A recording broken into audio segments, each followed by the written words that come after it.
masses yearning to breathe free, she would not have been welcoming anyone for a while. We wanted to be sure and see the Statue of Liberty today because in case the government shuts down. For government workers, it meant no paycheck. For frontline troops and their families, that would have meant fight now, get paid later, as the bills keep coming in. Phone bills, electric, everything. Everything but the paycheck. So here's where things stand right now. The two parties would pass a stopgap measure for several days until they could pass a budget for the rest of the year. They would cut $39 billion in spending and leave funding for Planned Parenthood untouched. John Hendren, ABC News, Washington. And joining us live from Capitol Hill tonight, Corpus Christi's freshman Republican, Congressman Blake Farenthold. That's right. He agreed to be with us on the phone tonight, and he said he would do it if there wasn't a vote going on at the time. Luckily for us, as you heard, that agreement having been reached just moments ago. And Blake, this has got to be very good news for all of our military families particularly. It is, but, you know, it's a terrible shame, Joe, that it had to come down to using our troops as a bargaining chip in this. You know, it's really disappointing that the Senate and White House wouldn't act on this sooner until we came down to this deadline. Why don't you explain that a little bit more for me? What do you mean they were used as bargaining chips? Well, you know, today or yesterday, the troops got the information went online with what they were going to get in their next paychecks. And all of a sudden, it showed them only getting paid to the 8th and not the 15th, and many of the folks were seeing, you know, over $1,000 that they were expecting to get in their paycheck not being there, and there was a great deal of concern about how they were going to feed their families. Sure, of course. Blake, what do you think is going to be the political fallout from this? It's been suggested, obviously, you know, that Republicans would take the brunt for this. What's your take on it? Well, you know, we've cut spending at historic levels even under this deal.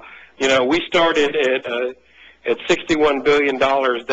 They started at 0, came to 39. You know, that's more than halfway. So, you know, I'm counting that as a win. Plus, you add on to that, we start chipping away at Obamacare, defund abortions in the District of Columbia, and get an agreement for the Senate to vote straight up on Planned Parenthood, Obamacare, and some other issues. I think overall, we could have not the greatest deal in the world, but definitely a win. What about what happens next Thursday, though, when we come up against this deadline again?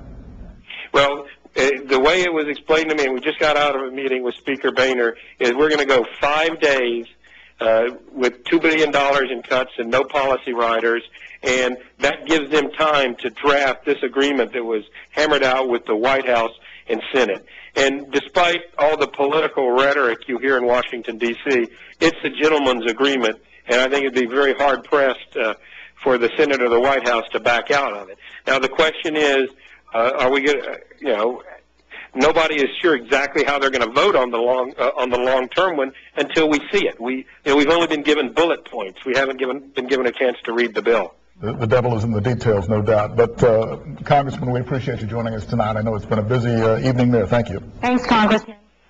Blake Farenthold joining us live. Moving on to some other news now. It was 18 years ago today that a brutal stabbing murder claimed the life of a young Corpus woman, the mother of 2 children. The case has been unsolved since then, but now police say they're confident her killer will soon be arrested. The 29-year-old mom was stabbed more than 40 times back on April 7th, 1993, while her 2 sons, both just toddlers at the time, were home. Since the beginning, a man named Stephen Connor was the prime suspect. He was arrested and indicted in connection with the murder, but the case did not go any further. Fortunately, we have not been able to close the gap between knowing and proving. I'm very confident that here in a short period of time, I will be able to close that gap and prove who the killer is. Police say they can always use more help from the public in putting the pieces together. If you have any information at all, call Crime Stoppers, 888-TIPS. If you've ever been given a ticket for running a red light and you haven't paid, get ready for a penalty. CCPD says as of today, the DMV will not renew your vehicle registration until that fine is paid. Drivers can soon expect a letter in the mail saying that there is a hold on their registration if it's time to renew and they have an unpaid red light ticket. The new collection policy only applies, though, to drivers who live in Nueces County. Not about the money. It really isn't. It's just about making people drive safer. And then if you do violate city ordinance on the red light cameras, then you need to pay the fine that's been assessed. No. Now, if you want to pay off your red light fine before your vehicle registration is put on hold, you can do